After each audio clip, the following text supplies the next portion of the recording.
പൊതുപ്രവർത്തനം തുടങ്ങുമ്പോൾ എനിക്ക് മനസ്സിലാക്കാൻ ഒരുപാട് ആൾക്കാരെ മനസ്സിലാക്കാൻ നല്ല വ്യക്തിത്വങ്ങളുമായിട്ട് ഇടപെടാനുള്ള ഒരു അവസരം ഉണ്ടായി എന്ന് വിചാരിക്കുന്ന ഒരാളാണ്. നമ്മുടെ ഊഷനിൽ അറിയപ്പെടുന്ന മിസ്സസ് പൊന്നുപിള്ള, അതുപോലെ തന്നെ ജോർജ് മണ്ണിക്കരോട്ട്, ഇങ്ങനെയുള്ള വിശിഷ്ട വ്യക്തിത്വങ്ങളുമായിട്ട് വളരെയധികം അടുത്ത് പെരുമാറാനും അവരിൽ നിന്ന് ഒരുപാട് കാര്യങ്ങളൊക്കെ പഠിക്കാനും എനിക്ക് സാധിച്ചിട്ടുണ്ട്. അപ്പോൾ നാം എന്താണ് യഥാർത്ഥത്തിൽ സൊസൈറ്റിക്ക് വേണ്ടി ചെയ്യുന്നത് എന്ന് നാം ഒന്ന് ചിന്തിച്ച് നോക്കിയാൽ, വ്യക്തിപരമായ ജീവിതം മാത്രമല്ല, നമുക്കെന്തെങ്കിലും സംഭാവന ചെയ്യാൻ, സമൂഹത്തിന് സംഭാവന ചെയ്യാൻ സാധിക്കണമെന്ന് പൊതുപ്രവർത്തനം എന്നെ പഠിപ്പിച്ചു എന്നുള്ളതാണ്.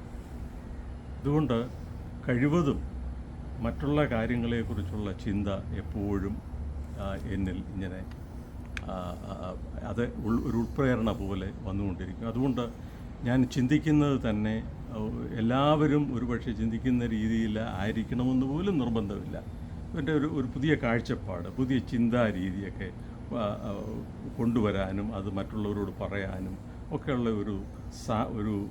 ഒരു സാഹചര്യം എനിക്ക് എൻ്റെ പൊതുപ്രവർത്തനത്തിൽ കൂടെ എനിക്ക് ലഭിച്ചിട്ടുണ്ട്.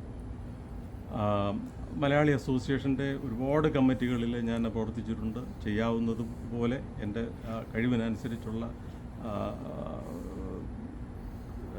കോൺട്രിബ്യൂഷൻസ് ചെയ്തിട്ടുണ്ടെന്നാണ് എൻ്റെ വിശ്വാസം. ഇപ്പോൾ ഇവിടെ സാഹിത്യ സംഘടനകളുണ്ട്. നമ്മുടെ ഊഷനിൽ തന്നെ 2 സാഹിത്യ സംഘടനകളുണ്ട്. ഒരു കേരള റൈറ്റേഴ്സ് ഫോറം, അതുപോലെ തന്നെ മലയാളം സൊസൈറ്റി ഓഫ് അമേരിക്ക. ഞാൻ മിക്കവാറും എല്ലാ മീറ്റിങ്ങുകളിൽ പലപ്പോഴും മലയാളം സൊസൈറ്റിയിലാണ് ഏറ്റവും കൂടുതൽ പോയിക്കൊണ്ടിരിക്കുന്നത്. ഒക്കുന്ന സമയത്തെല്ലാം ഞാൻ റൈറ്റേഴ്സ് ഫോറത്തിൻ്റെ മീറ്റിങ്ങിൽ പോകാറുണ്ട്. മലയാളം സൊസൈറ്റി ഓഫ് അമേരിക്ക എല്ലാ മാസത്തെയും മീറ്റിങ്ങിൽ കൂടുമ്പോൾ കഴിഞ്ഞ ഒരു 3-4 വർഷം മുമ്പ് അവരുടെ ഒരു 20ാമത്തെ വർഷം ആഘോഷിച്ചു. അതിന് വേണ്ടി ഒരു സാഹിത്യ സമാഹാരം അന്ന് പുറത്തിറക്കുകയുണ്ടായി. എൻ്റെ പേര് ഞാൻ ഇപ്പോൾ ഓർക്കുന്നില്ല, അതിൻ്റെ പുസ്തകത്തിൻ്റെ പേര്.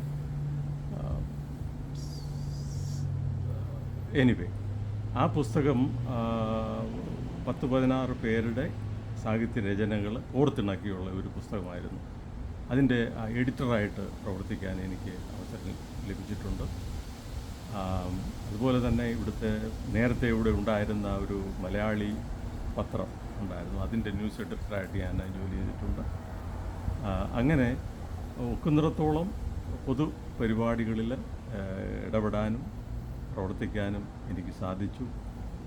ഇപ്പോൾ മലയാളം സൊസൈറ്റി ഓഫ് അമേരിക്കയുടെ സെക്രട്ടറി ജോർജ് പുത്തൻകുരിശ്, അതുപോലെ തന്നെ എൻ്റെ ഒരു സുഹൃത്ത് ജെയിംസ് ചെറുതടത്തിൽ മുതലായ ആൾക്കാരുമായിട്ടൊക്കെ ഞാൻ നിരന്തരമായ കമ്മ്യൂണിക്കേഷൻ നടത്തിക്കൊണ്ട് പോകുന്നു. നല്ല രീതിയിലുള്ള ചർച്ചകൾക്ക് ശേഷമുള്ള ചർച്ചകളും ഒക്കെ നടത്തി ഞങ്ങളിങ്ങനെ പോകുന്നു.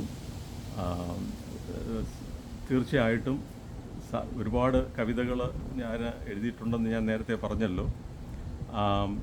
അതിൻ്റെ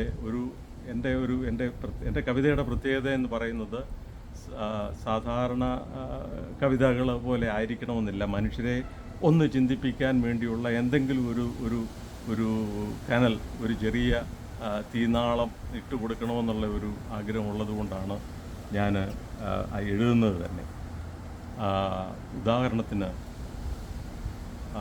പറയാതെ വയ്യനിക്കൊരുവട്ടം ഈ ലോക പരമാർത്ഥ കാര്യങ്ങൾ അല്പമായി, പരമാണു പൊരുളിനെ അറിയാതെ മർത്യരിന്ന് അധമലോകത്തിൻ്റെ സാക്ഷികളായി. ഇങ്ങനെ ഉള്ള കാര്യം, അറിവ് എന്ന് പറയുന്ന ഒരു കാര്യം എനിക്ക് ഭയങ്കര താല്പര്യമുള്ളതാണ്. പുതിയ അറിവുകൾ നാം നേടുന്നതനുസരിച്ച് നമ്മുടെ ജീവിത ശൈലി മാറുകയും നമ്മുടെ ചിന്താരീതി മെച്ചപ്പെടുത്തുകയും ചെയ്ത് മുന്നോട്ട് കൊണ്ടുപോകണമെന്നുള്ള ആഗ്രഹമാണ് എനിക്കുള്ളത്. അതാണ് ഞാൻ സാധാരണ കവിതകളിൽ കൂടെ ഞാൻ ചെയ്യാറുള്ളത്. ഇനിയും തുറന്നുള്ള പല കൊച്ചു കവിതകളിൽ കൂടെ ഞാൻ നിങ്ങളോട് സംവദിക്കാം എന്ന് ആഗ്രഹിക്കുന്നു. നന്ദി.